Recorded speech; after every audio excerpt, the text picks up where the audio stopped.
Hello my dear students, welcome करता हूँ मैं Bharat Panchal, your chemistry guruji again आप सबका। तो ऑर्गेनिक केमिस्ट्री के सारे रिएजेंट्स पढ़ने वाले हैं भाई, और इससे तुम्हारी सारी रिएक्शंस रिवाइज हो जाएंगी। और हर एक रिएक्शन में कौन सा रिएजेंट यूज होता है, उसका क्या काम है, ये आपको इस वीडियो में बहुत अच्छे समझ में आ जाने वाला है। एक क्विक रिवीजन वीडियो होगी, और इस वीडियो में जो नोट्स हम लोग यूज करेंगे वो आपको फ्री ऑफ कॉस्ट मिल जाएंगे हमारे टेलीग्राम चैनल पर। धैर्व अकेडमी के नाम से टेलीग्राम पर चैनल है। ऑलरेडी 1098 स्टूडेंट्स ने इसको ज्वाइन कर लिया है।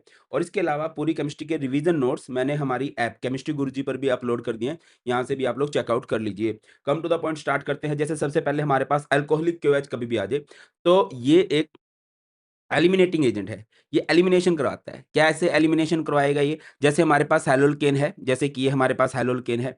अल्फा पोजीशन से हैलोजन और बीटा पोजीशन से हाइड्रोजन को बाहर निकाल देगा और उसको किस में कन्वर्ट कर देगा? अल्कीन में। बट अगर कभी हमारे पास अल्कोहलिक की जगह एक्वस आ गया, एक्वस क्यूएच या एनओएच आ गया, तो ये क्या करते हैं? ये सब्स्टिट्यूशन कॉज करते हैं। जैसे आरएक्स की रिएक्शन आप लोगों ने करा दी, हैलोल्केन की रिएक्शन एक्वस के साथ करा दी, तो एक्स हटेगा और यहाँ पे ओएच आ जाएगा। ब्रोमीन वाटर कभी भी आ जाए तो भैया ये बहुत बढ़िया इलेक्ट्रोफिलिक सब्स्टिट्यूशन कराता है। किस किस की? एनिलीन की एंड फिनोल की। जैसे एनिलीन के साथ आप लोगों ने ट्रीट किया ब्रोमीन वाटर को, तो 2,4,6 ट्राइब्रोमो एनिलीन बन जाएगा। और अगर आपने फिनोल के साथ ट्रीट किया ब्रोमीन वाटर को, तो 2,4,6 ट्राइब्रोमो फिनोल बन जाएगा। क्रोमिल क्लोराइड जब भी आ जाता है तो ये इटार्ड रिएक्शन होती है, जिसमें कि टोल्विन कन्वर्ट हो जाया करता है बेंजल्डिहाइड के अंदर। CrO3 को जब हम एसिड में डाल देते हैं तो ये जोन्स रिएजेंट कहलाता है। ये एक ऑक्सीडाइजिंग एजेंट है, बढ़िया वाला ऑक्सीडाइजिंग एजेंट है, जो कि प्राइमरी अल्कोहल को कन्वर्ट कर देगा एल्डिहाइड के अंदर। सेकेंडरी अल्कोहल को कन्वर्ट कर देगा कीटोन के अंदर। और टर्सरी अल्कोहल की ऑक्सीडेशन नहीं हो सकती है, तो इसपे कोई भी फर्क नहीं पड़ेगा। अच्छा, किसी रिएक्शन में CO, HCl, AlCl3 आ जाए, तो ये सारे का सारा सेटअप बन रहा है गेटरमैन कोच रिएक्शन का। गेटरमैन कोच रिएक्शन में क्या हो जाएगा? बेंजीन कन्वर्ट हो जाता है बेंजल्डिहाइड के अंदर। नेक्स्ट हमारे पास है CCl4OH नेगेटिव। अच्छा, ये बड़ा इंटरेस्टिंग सा सेटअप होता है। राइमर टाइमर रिएक्शन है। राइमर टाइमर रिएक्शन में हम लोग फिनोल लेते हैं। अगर आपने फिनोल की रिएक्शन कराई है CaCl3KOH के साथ, तो फिनोल कन्वर्ट होगा सैलिसल्डिहाइड में, इधर CHO ग्रुप लगेगा। और अगर आपने इसकी रिएक्शन कराई है CCl4 कार्बन टेट्राक्लोराइड एंड यहाँ पर बेसिक मीडियम लिया KOH या फिर NaOH ले लिया, तो ये हमारा कन्वर्ट होगा सैलिसिलिक एसिड के अंदर। सैलिसिलिक एसिड कोल्ड रिएक्शन में बनता है, बट इसके साथ साथ राइमर टाइमर में भी बन सकता है। सिर्फ आपको क्या करना है, यहाँ पर कार्बन टेट्राक्लोराइड ले लो। अच्छा, अगर आप CaCl3KOH लेते हो, देन आप क्या भी कर सकते हो, एक प्राइमरी अमाइन को कन्वर्ट कर सकते हो आइसोसाइनाइड के अंदर। और आइसोसाइनाइड एक बहुत ही फोल स्मेलिंग, बहुत ही गंदा स्मेलिंग लिक्विड होता है, जो कि एक टेस्ट भी है ना। इस रिएक्शन को कार्बाइल अमाइन रिएक्शन कहते हैं। अच्छा, अगर CO2 इन बेसिक मीडियम आ गया, तो ये कौन सी रिएक्शन का सेटअप बन जाता है? ये बन जाता है कोल्ज रिएक्शन का। तो इसमें फिनोल को ट्रीट करते हैं CO2 एंड KOH के साथ, तो हमारा कन्वर्ट हो जाता है फिनोल सैलिसिलिक एसिड में। इसको ऑर्थो हाइड्रोक्सी बेंजोइक एसिड बोलते हैं। अच्छा, अगर कॉपर ले लो और गर्म कर दो 573 केल्विन पे, तो कॉपर क्या होता है? एक डिहाइड्रोजिनेटिंग एजेंट होता है। ये डिहाइड्रोजनेशन करता है। डिहाइड्रोजनेशन से क्या हो जाएगा सर? जैसे कि अगर प्राइमरी अल्कोहल है, इसकी डिहाइड्रोजनेशन होगी तो ये कन्वर्ट हो जाएगा एल्डिहाइड में। अगर सेकेंडरी अल्कोहल है, सेकेंडरी अल्कोहल की जब डिहाइड्रोजनेशन होगी तो ये कन्वर्ट हो जाएगा कीटोन के अंदर। अच्छा, टर्सरी अल्कोहल में अगर आप कॉपर और हीट करोगे तो डिहाइड्रोजनेशन नहीं हो सकती। इस केस में डिहाइड्रेशन होगी। कैसे? इधर से OH और इधर से H बाहर निकलेगा और ये हमारे पास एक अल्कीन की फॉर्मेशन हो जाएगी। आगे बढ़ते हैं। 2,4-DNP रिएजेंट, इसको बोलते हैं 2,4 डाइनाइट्रो फिनाइल हाइड्रोजन। ये NH2NH, ये हाइड्रोजन होता है। ये कार्बोनिल की प्रेजेंस को बताता है। कार्बोनिल कहा जाता है एल्डिहाइड कीटोन को। तो जब ये उनके साथ रिएक्ट करता है तो क्या क्या फॉर्म करता है भाई? ऑरेंज पेपिटी की फॉर्मेशन होती है। अच्छा, एक होता है DMSO डाइमिथाइल सल्फोक्साइड। ये पोलर अप्रोटिक सॉल्वेंट है। जो पोलर प्रोटिक सॉल्वेंट होते हैं वो SN1 रिएक्शन को फेवर करते हैं, और जो पोलर अप्रोटिक सॉल्वेंट होते हैं वो SN2 रिएक्शन को फेवर करते हैं। ठीक है, तो ये जब भी DMSO आ जाएगा तो SN2 रिएक्शन होने लगेगी, SN2 का मैकेनिज्म होने लगेगा।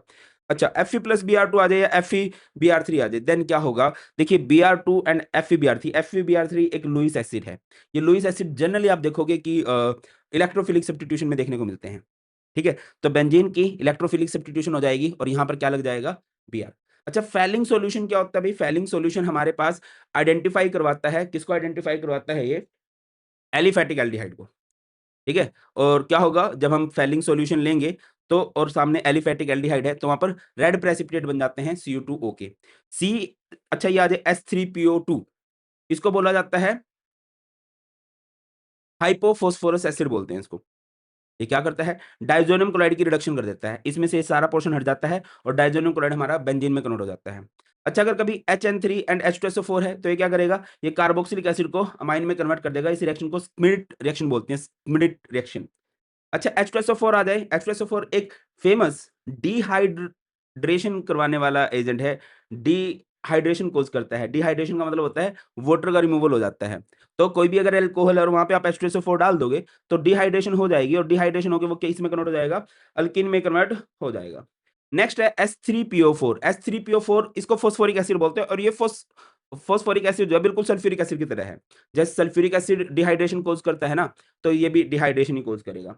नेक्स्ट हमारे पास है HNO2। इसका थोड़ा इंटरेस्टिंग फंडा रहता है। HNO2 क्या होता है? नाइट्रस एसिड बोलते हैं इसे। बनता कैसे है ये? NaNO2 प्लस HCl के साथ। अच्छा समझिएगा अगर आपने एलिफैटिक अमाइन लिया और उसकी रिएक्शन कराते हो NaNO2 प्लस HCl के साथ, तो ये अल्कोहल में कन्वर्ट हो जाएगा। बट अगर आप इसकी रिएक्शन कराते हो एरोमेटिक अमाइन, एनिलीन है ये, एनिलीन के साथ कराते हो, टेम्परेचर बहुत कम रखते हो, तो एक बहुत फेमस ऑर्गेनिक कंपाउंड बनता है डायज़ोनियम क्लोराइड। सेम वही HNO2 जो नाइट्रस एसिड है जो आपने NaNO2 और HCl से बनाया है, आप एनिलीन के साथ ट्रीट करो बट टेम्परेचर बढ़ा दो, तो दोबारा अल्कोहल बन जाएगा। सिर्फ एक कंडीशन में डाइज़ोनियम क्लोराइड बनता है, कब? जब हमारे पास एरोमेटिक अमाइन हो, एनिलीन हो, टेम्परेचर बहुत कम लिया गया हो, इंपॉर्टेंट है। अच्छा हाइड्रोजन निकल ले ये क्लास 10th में पढ़ा है, 11th में पढ़ा है आप लोगों ने। क्या होता है ये? इसे को बोलते हैं हाइड्रोजनेशन, रिडक्शन करना बोल देते हैं इसको। तो रिडक्शन कराता है, ठीक-ठाक सा रिड्यूसिंग एजेंट होता है ये। जैसे कि ये हमारे पास है कीटोन, कीटोन सेकेंडरी अल्कोहल में कन्वर्ट होता है। जैसे ये हमारे पास है एल्डिहाइड, एल्डिहाइड प्राइमरी अल्कोहल में कन्वर्ट होता है। आपको पता होना चाहिए, जब प्राइमरी अल्कोहल की ऑक्सीडेशन करते हैं, जब प्राइमरी अल्कोहल की ऑक्सीडेशन करते हैं, तो हमारे पास बनता है एल्डिहाइड। जब सेकेंडरी अल्कोहल की ऑक्सीडेशन करते हैं, तब हमारे पास बनता है कीटोन। और अगर कीटोन की रिडक्शन कर देंगे, तो सेकेंडरी अल्कोहल एल्डिहाइड की रिडक्शन कर देंगे, तो प्राइमरी अल्कोहल, ऐसा फंडा रहता है। अच्छा प्राइमरी अल्कोहल को अगर कभी स्ट्रॉन्ग ऑक्सीडाइजिंग एजेंट के साथ ट्रीट कर दिया, जैसे KMnO4 के साथ, K2Cr2O7 के साथ, तो वो स्ट्रॉन्ग ऑक्सीडाइजिंग एजेंट होते हैं, वो बिल्कुल एंड तक लेके चले जाते हैं। कहाँ तक लेके चले जाते हैं सर? वो रिएक्शन को बिल्कुल लेके चले जाएँगे कार्बोक्सिलिक एसिड तक। चलो कम टू द पॉइंट। तो ये हमारे पास रिडक्शन करवाते हैं, इसमें हाइड्रोजन जुड़ेंगे, तो सेकेंडरी कीटोन बनता है सेकेंडरी अल्कोहल। अगर मेरे पास एल्डिहाइड है, एल्डिहाइड कन्वर्ट होगा प्राइमरी अल्कोहल में। अगर मेरे पास साइनाइड किस में कन्वर्ट हो जाएगा भई? साइनाइड कन्वर्ट हो जाएगा अमाइन में, हाइड्रोजन लग जाते हैं ना। अगर एल्काइन है, एल्काइन कन्वर्ट हो जाएगा अल्केन के अंदर। अल्कीन है, ये भी कन्वर्ट हो जाएगा अल्कीन के अंदर। अच्छा एक चीज़ मैं आपको क्लियर करता चलूँ, हाइड्रोजन के अलावा LiAlH4 नाम का भी एक रिड्यूसिंग एजेंट होता है। बहुत स्ट्रॉन्ग रिड्यूसिंग एजेंट है ये, सबसे स्ट्रॉन्ग रिड्यूसिंग एजेंट माना जाता है इसको। लिथियम एल्यूमीनियम हाइड्राइड बोलते हैं इसको। नेक्स्ट हमारे पास होता है NaBH4, सोडियम बोरोहाइड्राइड। ये भी एक बहुत बढ़िया रिड्यूसिंग एजेंट है, बट इसका एक ड्रॉबैक है कि डबल ऑक्सीजन कंपाउंड की रिडक्शन नहीं करवा सकता। डबल ऑक्सीजन कंपाउंड क्या होते हैं? जैसे कि कार्बोक्सिलिक एसिड हो जाए, जैसे कि एस्टर हो जाए, उनकी रिडक्शन NaBH4 नहीं करवा सकता। ठीक है? चलो जी, इधर आ जाओ। H2PDBSO4 ये है प्रांजल दीदी बड़ी सोहनी, और प्रांजल दीदी मतलब प्रांजल दैया, मेरा बालम थानेदार चलावे जिप्सी, उसको रोज़ देना है। रोज़नमंड रिडक्शन में यूज़ किया जाता है इसका। रोज़नमंड रिडक्शन में क्या होगा? एसिड क्लोराइड को एल्डिहाइड में कन्वर्ट कर देंगे। अच्छा जोन्स रिएजेंट का फंडा मैंने आप लोगों को अभी बताया था यार, कि CrO3 होता है जोन्स रिएजेंट, H2SO4 के साथ डाल के ये और स्ट्रॉन्ग हो जाता है ऑक्सीडाइजिंग एजेंट। तो क्या हो जाएगा, अगर आप प्राइमरी अल्कोहल की ऑक्सीडेशन करते हो in the presence of strong oxidising agent, तो ये कार्बोक्सिलिक एसिड में कन्वर्ट हो जाता है। और अगर आप सेकेंडरी अल्कोहल की ऑक्सीडेशन करते हो, तो वो किस में कन्वर्ट होता है? ऑक्सीडेशन करके वो हमारा कन्वर्ट हुआ करता है कीटोन के अंदर। चलिए, नेक्स्ट हमारे पास आता है K2Cr2O7, पोटेशियम डाइक्रोमेट बोलते हैं। और पोटेशियम डाइक्रोमेट की जो शक्तियाँ है ना, वो एसिड की प्रेजेंस में आते हैं। जैसे याद है वो कोई मिल गया में जादू था, वो सिर्फ़ धूप में ही शक्तियाँ एक्टिवेट होती थी उसकी। तो सेम भाई साहब के साथ है कि ये एसिड की प्रेजेंस में ही काम कर सकता है। तो ये करेगा क्या? ये किसी भी अल्कोहल को, मतलब एक स्ट्रॉन्ग ऑक्सीडाइजिंग एजेंट है, प्राइमरी अल्कोहल को तो कन्वर्ट कर देगा कार्बोक्सिलिक एसिड में। सेकेंडरी अल्कोहल की ऑक्सीडेशन होके कीटोन बनता है, और टर्शियरी अल्कोहल का कोई कुछ बिगाड़ नहीं सकता। ये साइड में क्या लिख रखा है सर आपने? ये इसके लिए नहीं है, ये इसके लिए है। MnO2 कभी भी आ जाए तो ये क्या करता है? ऑक्सीडाइज़ कर देता है allylic and benzylic hydroxyl group को, किसमें कन्वर्ट कर देता है? कार्बोनिल ग्रुप में। जैसे कि बेंजाइल है, बेंजाइल समझते हो ना, बेंजीन पे कार्बन है फिर OH है, तो ये इसकी ऑक्सीडेशन करा के इसको कार्बोनिल ग्रुप में कन्वर्ट कर देगा। ठीक है? ये एलाइल ग्रुप है, तो इसकी ऑक्सीडेशन करवा के इसको कार्बोनिल ग्रुप में कन्वर्ट कर देगा। नेक्स्ट अगर हम NaCO3 के साथ रिएक्शन करा दें, NaCO3 तो एक फेमस टेस्ट होता है कार्बोक्सिलिक एसिड के लिए। जब मैं इसकी रिएक्शन NaCO3 के साथ करवाऊँगा, तो क्या होगा? इधर चला जाएगा H की जगह पे Na, Na इधर चला गया, RCNA बन गया, और ये बन गया H2CO3। और H2CO3 थोड़ी देर बाद क्या होगा? इसमें से CO2 गैस की ब्रिस्क एफर्वेसेंस होगी, है ना? तेज बुलबुले निकलेंगे कार्बन डाइऑक्साइड गैस के। अगर आप NaSO3 के साथ कराते हो, सोडियम बाइसल्फाइड बोलते हैं इसको, ये कार्बोनिल के लिए एक टेस्ट का काम करता है। ठीक है? न्यूक्लियोफिलिक एडिशन रिएक्शन होती है भैया, होगा क्या? होगा क्या? इस रिएक्शन में इस O के साथ जुड़ेगा Na, और इस O के साथ जुड़ेगा H, और इधर आएगा SO3 Na। ठीक है? ये देख लो। ये ऐसे है ना कि जैसे ये R C double bond O R है, ये हमारे पास कीटोन है। जब आप लोग इसकी रिएक्शन कराओगे NaHSO3 के साथ, तो ये क्या हो जाएगा? R, ये C, ये R, ये O के पास लग जाएगा H, और ये हो जाएगा SO3 Na। इसके व्हाइट कलर के प्रेसिपिटेट होते हैं, और ये कभी रिएक्ट करता है। न्यूक्लियोफिलिक एडिशन का मतलब होता है कि आपके पास जो भीड़-भाड़ है, स्टेरिक हिंड्रेंस है, वो कम से कम होनी चाहिए, है ना? छोटे ग्रुप लगे होने चाहिए तभी हो पाएगा ये। अगला है कंसंट्रेटेड एनओएच। कंसंट्रेटेड एनओएच आपने कभी नहीं पढ़ोगे। कंसंट्रेटेड एनओएच सिर्फ किस रिएक्शन में देखने को मिलता है? कैनिज़ेरो में। आपके पास एक ऐसा एल्डिहाइड है जिसके पास अल्फा हाइड्रोजन नहीं है, उसमें जब आप कंसंट्रेटेड एनओएच डालते हो तो उसकी डिस्प्रोपोर्शनेशन रिएक्शन होती है और क्या बनता है? कार्बोक्सिलिक एसिड बनता है और एक अल्कोहल बनता है। NaOH X2 आ जाए तो ये हैलोफॉर्म रिएक्शन होती है। NaOH I2 आ जाए तो ये आइडोफॉर्म रिएक्शन होती है। आइडोफॉर्म रिएक्शन में क्या होता है कि हमारे पास कुछ इस तरह का ग्रुप है। C डबल बॉन्ड O इधर है C CH3 है ना? तो ये जो CH3 ग्रुप है इससे तो बन जाता है हैलोफॉर्म या आइडोफॉर्म और इसकी ऑक्सीडेशन हो जाती है। अच्छा, अगर ये NaOH एंड X2 आप डाल दो अमाइड के साथ, अमाइड की भी एक फेमस रिएक्शन हो जाती है, इसको बोलते हैं होफमैन ब्रोमाइड डिग्रेडेशन। तो ये कबाब में से हड्डी बाहर निकल जाती है, CO बाहर निकल जाता है और ये हमारा कन्वर्ट हो जाता है अमाइन के अंदर। नेक्स्ट हमारे पास है soda lime process. Soda lime में क्या होता है? सोडा लाइम क्यों पड़ा इसका नाम? क्योंकि इसके अंदर एक कास्टिक सोडा है और क्विक लाइम है। ये कार्बोक्सिलिक एसिड को कन्वर्ट कर देता है अल्केन के अंदर, डिग्रेडेशन कर देता है, नंबर ऑफ कार्बन कम कर देता है। ठीक है? MnO आ जाए 300 डिग्री सेल्सियस पे, MnO कभी भी लोगे अगर आप उसको गर्म कर दोगे तो ये कार्बोक्सिलिक एसिड में से कार्बन डाइऑक्साइड बाहर निकाल देता है। तो ये भी एक तरह से डीकार्बोक्सिलेशन एक्शन है और ये सोडा लाइम वाली भी डीकार्बोक्सिलेशन ही होती है। अच्छा, अगर मैं आपको ये समझाऊँ MnO वाली रिएक्शन, इसमें क्या है?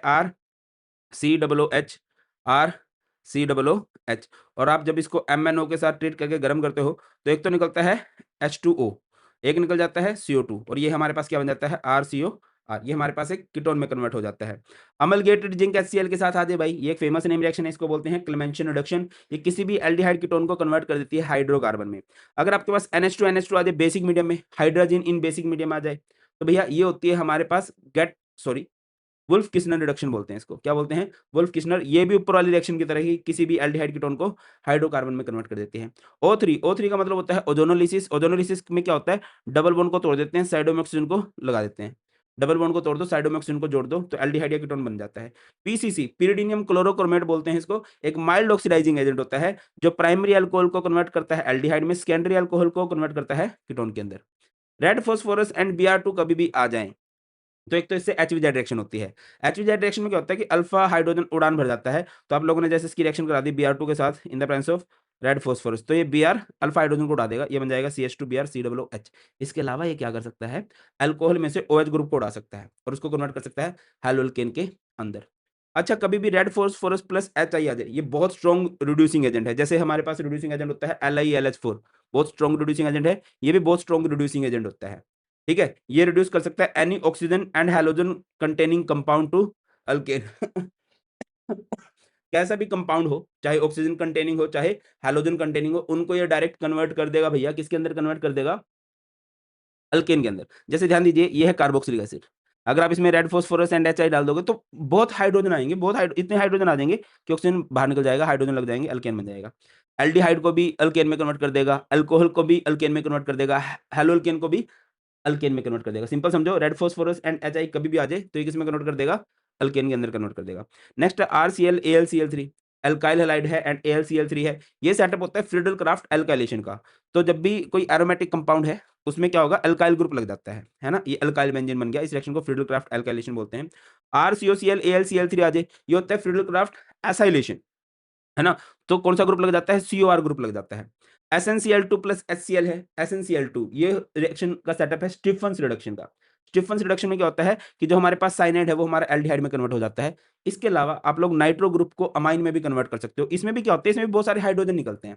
रिडक्शन होती है तो NO2 ग्रुप अमाइन में कन्वर्ट हो जाता है। साइनाइड ग्रुप एल्डिहाइड में कन्वर्ट हो जाता है। इसमें क्या होता है कि इसके बाद ना SnCl2 प्लस HCl के बाद ना हाइड्रोलिसिस भी करनी पड़ती है, तब जाके ये हमारा एल्डिहाइड बनता है। एसोसिएल टू थायोनिल क्लोराइड बोलते हैं इसको। एक इसकी फेमस रिएक्शन है डार्जन प्रोसेस बोलते हैं। जैसे कि ROH है, हमारे पास अल्कोहल है। जब आप लोग इसकी रिएक्शन कराओगे SOCl2 के साथ तो क्या होगा कि SOCl ये Cl इस OH की जगह पे चला जाएगा, RCl बन जाएगा और इधर आ जाएंगे OH, ये बन जाएगा SO2 प्लस HCl। तो जो SO2 होता है, जो HCl होते हैं, गैसियस इन नेचर होते हैं और इस रिएक्शन को बहुत बढ़िया रिएक्शन माना जाता है क्योंकि साइड प्रोडक्ट गैसेस होते हैं, इजीली इवेपोरेबल होते हैं। अगर हमारे पास कार्बोक्सिलिक एसिड है, उसकी रिएक्शन आप SOCl2 के साथ कराओगे, SOCl2 में जो Cl ग्रुप है उसका कुछ अलग ही प्यार है OH ग्रुप के साथ, OH को उड़ा देता है और ये हमारे पास क्या बन जाएगा? RCOCl, जो कि हमारे पास एसिड हैलाइड बोलते हैं इसको, है ना? तो मतलब OH को उड़ा देगा, इसमें से भी OH को उड़ा दिया और इसमें से भी इसने किसको उड़ा दिया है? OH ग्रुप को उड़ा दिया है। आगे चलते हैं, नेक्स्ट हमारे पास आ गया सिल्वर सॉल्ट, है ना? सिल्वर सॉल्ट आ गया, इसकी रिएक्शन हो जाती है बोरोडिन हंस डाइकर रिएक्शन बोलते हैं इसको। आप सिल्वर सॉल्ट ऑफ एसिड लेते हो, उसकी रिएक्शन कराते हो Br2CCl4 के साथ। मैंने बच्चों को एक ट्रिक बता रखी है कि अब तो हँस दिया कर, क्योंकि इस रिएक्शन का नाम है हंस-डाइकर रिएक्शन। अब तो हँस दिया कर, क्योंकि रात को आएगी बारात कार में टकलू। और इसमें हो क्या जाता है, ये सारा पोर्शन यहाँ से बाहर निकल जाता है। COOB, इसमें भी डीकार्बोक्सिलेशन हो रही है, मतलब जिसमें भी CO2 ग्रुप बाहर निकलता है ना, उसको डीकार्बोक्सिलेशन बोलते हैं। और स्टेप डाउन हो रहा है, नंबर ऑफ कार्बन कम हो रहे हैं, और ये RBr बन जाता है। एक हैलोल्केन में ये हमारे पास कन्वर्ट हो जाया करता है बेटा। आगे आ जाओ, टोलेंस टेस्ट है। टोलेंस टेस्ट क्या होता है कि आप टोलेंस रिएजेंट के साथ ट्रीट करते हो। Ammonium ammoniacal silver nitrate solution होता है। सिल्वर लेयर की फॉर्मेशन होती है ना? तो किस-किस के साथ रिएक्शन दे सकता है ये? टर्मिनल एल्काइन के साथ, एल्डिहाइड के साथ तो ये है ही, कोई भी एल्डिहाइड हो। कीटोन्स ग्रुप नहीं देते हैं, अल्फा हाइड्रोक्सी कीटोन दे सकते हैं, HCOOH दे सकता है, हेमी-एसिटल दे सकता है, PHNH-OH दे सकता है। ठीक है? तो ये बात याद रख लेना। अच्छा, V2O5 जब भी आ जाए तो ये बेंजीन को कन्वर्ट कर देगा फिनोल के अंदर, ऑक्सीडेशन कर देता है ये इसकी। नेक्स्ट हमारे पास ये कुछ हाइड्रोकार्बन्स वाले हैं, जैसे हैलोजिनेशन कभी भी आ जाए वर्ड, तो हैलोजिनेशन का मतलब होता है Cl2Br2 लेना है, कोई भी हैलोजन लेना है इन द प्रेजेंस ऑफ सनलाइट। तो ये फ्री रेडिकल सब्स्टिट्यूशन करवा देता है, फ्री रेडिकल सब्स्टिट्यूशन करवा देता है किसी भी अल्केन की। तो जैसे कि एक अल्केन है, इसकी फ्री रेडिकल सब्स्टिट्यूशन होगी, तो ये हमारे पास क्लोरोमीथेन बन गया। अगर आप नाइट्रेशन वाले रिएजेंट की बात करें तो ये कंसंट्रेटेड HNO3 है, इसमें NO2 ग्रुप अटैक करता होता है, तो CH4 के साथ क्या लग जाएगा? NO2 ग्रुप लग जाएगा। सब्स्टिट्यूशन का मतलब होता है कि एक H हट जाए और उसकी जगह दूसरा ग्रुप आ जाएगा। ऑक्सीडेशन वाले रिएजेंट की बात करें तो KMnO4 है ना? कोल्ड डाइल्यूट है, KMnO4 का वॉयलेट कलर होता है और इसको बेयर्स टेस्ट बोलते हैं। बेयर्स टेस्ट में होता क्या है भैया, हमारे पास कोई भी एक अल्कीन होगा, अल्कीन की रिएक्शन जब आप KMnO4 के साथ कराओगे, वॉयलेट पर्पल कलर भी कह सकते हो, तो आपके पास ना ग्लाइकोल बन जाएगा। 2 जगह पर एडजेसेंट कार्बन पे OH लग जाएगा, ठीक है? और ये जो कंपाउंड होता है ना, ये कलरलेस होता है और इससे हमें पता चलता है कि ये अनसैचुरेटेड कंपाउंड है। इसके अलावा आप ओज़ोनोलिसिस कर सकते हो। अभी क्या था, ओज़ोनोलिसिस में O3 होते हैं। O3 क्या करता है, डबल ट्रिपल बॉन्ड को तोड़ देता है, 2 बॉन्ड को खत्म करता है ये सीधा, सीधे 2 बॉन्ड को उड़ा देता है। और क्या करते हैं, डबल बॉन्ड को तोड़ देते हैं। हमेशा याद रखिएगा, डबल बॉन्ड को तोड़ना है और साइडों में ऑक्सीजन को लगा देना है। तो जैसे ये बन गया, ये हमारे पास क्या है, कीटोन है, ये हमारे पास क्या है, एक एल्डिहाइड है। नेक्स्ट एडिशन रिएक्शन आ जाए। एडिशन का मतलब देखिए, एक होती है एलिमिनेशन, अभी बताया था, अल्कोहलिक QH आ जाए, कंसंट्रेटेड H2SO4 आ जाए, तो वो एलिमिनेशन करते हैं, चीजों को बाहर निकालते हैं। एडिशन का मतलब होता है जुड़ना। कभी भी double bonded triple bonded compound आ जाए, इसमें आपको जोड़ने लगो, तो सबसे पहले हाइड्रोजनेशन कर रहे हो, हाइड्रोजन ले लो विद निकल, प्लेटिनम या फिर पैलेडियम, तो ये अल्कीन को कन्वर्ट कर देगा। अल्कीन के अंदर ध्यान दीजिए, ये हमारे पास एक अल्कीन है, इसमें हाइड्रोजन जोड़ दिया इन द प्रेजेंस ऑफ निकल, तो डबल बॉन्ड टूटेगा और इधर हाइड्रोजन लग जाएंगे। आगे मूव करते हैं। नेक्स्ट हमारे पास है हैलोजिनेशन। हैलोजिनेशन अभी किया था, Br2CCl4 के साथ किया इन the presence of Br2 in the presence of CCl4, तो ये एक अनसैचुरेशन का टेस्ट भी कर देता है। सर कैसे कर देता है? जैसे कि हमारे पास एक अनसैचुरेटेड हाइड्रोकार्बन है, इसकी रिएक्शन आप लोगों ने करा दी है किसके साथ? Br2 एंड CCl4 के साथ। तो क्या होगा, डबल बॉन्ड टूटेगा सिंगल में और इधर Br लग जाएंगे। अब फंडा क्या होता है कि ब्रोमीन का कलर होता है रेडिश ब्राउन, और ये जो कंपाउंड होता है ना, ये हमारे पास कलरलेस कंपाउंड होता है। ये जो कंपाउंड होता है, ये हमारे पास कलरलेस कंपाउंड होता है। नेक्स्ट है हाइड्रोहैलोजिनेशन। हाइड्रोहैलोजिनेशन का मतलब क्या होता है कि आप लोग HX का यूज़ करोगे, ठीक है? इसमें HCl हो सकता है, HBr हो सकता है, HI हो सकता है। तो मार्कोनिको रूल के अकॉर्डिंग एडिशन होती है। कैसे समझिएगा? जैसे कि CH3 CH double bond CH2, इसमें आप HBr जोड़ दो, तो H पॉजिटिव होगा, Br नेगेटिव, नत्थु लाल हलवाई, नेगेटिव पोर्शन कहाँ जाएगा? लोअर के पास, ये जाएगा इधर और ये जाएगा इधर, तो ये बन जाएगा CH3 CH Br CH3, 2 bromopropane बन गया। अगर आप हाइड्रोहैलोजिनेशन करना चाहते हो, मतलब हाइड्रोजन और हैलोजन को जोड़ना चाहते हो, आप HBr भी ले सकते हो विद पेरोक्साइड। तो यहाँ पर क्या होगा, एंटी मार्कोनिकोव रूल के अकॉर्डिंग एडिशन होगी। एंटी मार्कोनिकोव रूल में कोई एक्सेप्शंस नहीं है, तो इसमें क्या होगा, HBr लोगे, पेरोक्साइड, यहाँ पर एंटी मार्कोनिकोव रूल लगेगा। एंटी मार्कोनिकोव रूल क्या होता है, नत्थु हरा हलवाई, नेगेटिव पोर्शन कहाँ जाएगा, हायर हाइड्रोजन के पास, तो ये H पॉजिटिव है, Br नेगेटिव है, नेगेटिव पोर्शन जाएगा हायर हाइड्रोजन के पास, चला गया, और ये टर्मिनल पोजीशन पे ग्रुप लग गया। एंटी मार्कोनिकोव रूल कई जगह लगता है, याद रखिए वहां पर पेरोक्साइड जरूर होता है जब भी एंटी मार्कोनिकोव रूल लगता है। और प्रोडक्ट की पहचान क्या है, टर्मिनल पोजीशन पे ग्रुप लग जाएगा, एंड में ग्रुप लग जाएगा। नेक्स्ट है एसिडिक रिएजेंट होता है एक सोडियम, और ये है NaNH2। तो क्या करता है, हमारे पास कोई भी एक अल्काइन है, तो अल्काइन जो होते हैं एसिडिक इन नेचर होते हैं, तो ये इसके H को उड़ा देंगे, इधर लग जाएगा Na और साथ में NH3 गैस रिलीज हो जाती है। एरोमेटिक रिएजेंट की बात करें, नाइट्रेशन कभी भी आ जाए, कंसंट्रेटेड HNO3 कंसंट्रेटेड H2SO4 के साथ, हैलोजिनेशन कभी भी आ जाए, X2 FeX3 के साथ हम लोगों ने किया थोड़ी देर पहले, ठीक है? ये दरवाजे की आवाज़ें थी भाई। नेक्स्ट है एल्काइलेशन, RX आ जाएगा एनहाइड्रस AlCl3 के साथ। एसाइलेशन में क्या होगा, RCOX होगा एनहाइड्रस AlCl3 के साथ। तो अब देखो होगा क्या, नाइट्रेशन में बेंजीन पे कौन सा ग्रुप लग जाता है, NO2 ग्रुप। हैलोजिनेशन में बेंजीन के ऊपर कौन सा ग्रुप लग जाता है, X ग्रुप। एल्काइलेशन में CH3 ग्रुप। एसाइलेशन में CH3 CO ग्रुप लग जाता है। और इसी तरह से एक रिएक्शन होती है सल्फोनेशन। सल्फोनेशन में क्या होगा कि बेंजीन की रिएक्शन करवाई जाती है किसके साथ? कंसंट्रेटेड H2SO4 के साथ। तो बेंजीन के ऊपर क्या लग जाएगा यहाँ पे? बेंजीन के ऊपर लग जाता है SO3H, SO3H। इसको बेंजीन सल्फोनिक एसिड बोल दिया जाता है। तो इस तरह से ये सारे के सारे हमारे रिएजेंट हैं, जितने भी हमारी 11th-12th की केमिस्ट्री में आपको देखने को मिलेंगे। नीट के लिए बहुत ही ज़्यादा यूज़फुल रहेगी वीडियो। और जैसे कि मैंने बोला, ये नोट्स आपको मिल जाएँगे हमारे टेलीग्राम चैनल पर, लिंक आपको डिस्क्रिप्शन में मिल जाएगा।